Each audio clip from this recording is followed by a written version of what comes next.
किसी भी कंट्री का फ्यूचर और इकोनॉमी डिसाइड करती है वहां की यूथ। आपको वो 15 अगस्त 2021 का हमारे गवर्नमेंट द्वारा दिया गया स्पीच तो याद ही होगा, जिसमें कहा गया था 2047 तक हमारी कंट्री एक फुल्ली डेवलप्ड कंट्री में कन्वर्ट हो जाएगी और जिसकी मुख्य भूमिका निभाएंगे हमारे यूथ।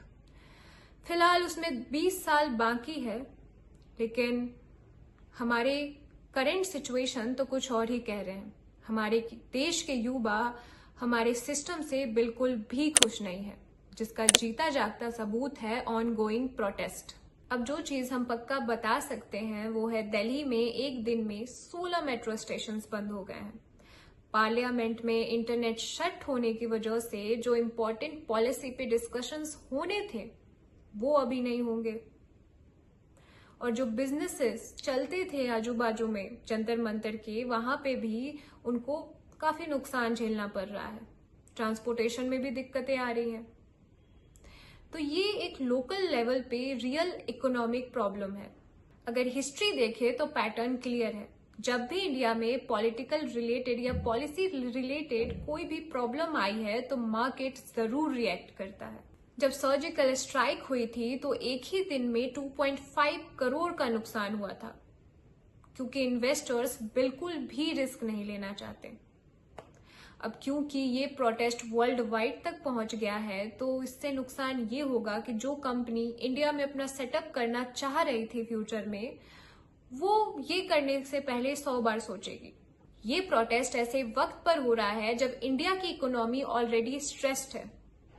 ईरान वॉर की वजह से एनर्जी सप्लाई में प्रॉब्लम आ रही है, जिससे इंडियन रुपी वीक हो गई है और डॉलर स्ट्रांग हो गया है, जिसकी वजह से इन्फ्लेशन रेट तेजी से बढ़ रहा है। और ये सब प्रोटेस्ट से पहले से हो रहा है। इसके ऊपर ग्लोबल इक्विटी फर्म बर्नस्टीन ने अप्रैल 2026 में ही प्राइम मिनिस्टर को एक ओपन लेटर दिया था, जिसमें इंडिया के एम्प्लॉयमेंट क्राइसिस की वार्निंग दी गई थी।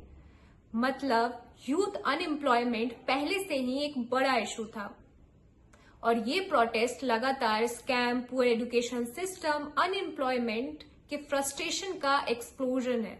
सबसे रियल कॉज जो ऑलरेडी हो रहा है वो है यूथ का सिस्टम और गवर्नमेंट पर से विश्वास का उठना।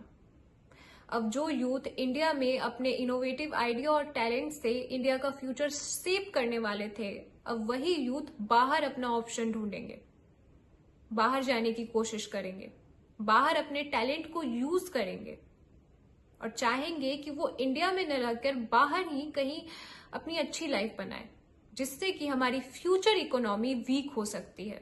अभी तक इकोनॉमी पे कोई डायरेक्ट असर तो नहीं है, लेकिन अगर ये प्रोटेस्ट ज्यादा लंबा चलता गया तो डेफिनेटली हमारे इकोनॉमी पे असर पड़ सकता है। आपका क्या कहना है? क्या ये सिर्फ प्रोटेस्ट है या बड़े इकोनॉमिक क्राइसिस का सिम्टम? प्लीज कमेंट में बताएं।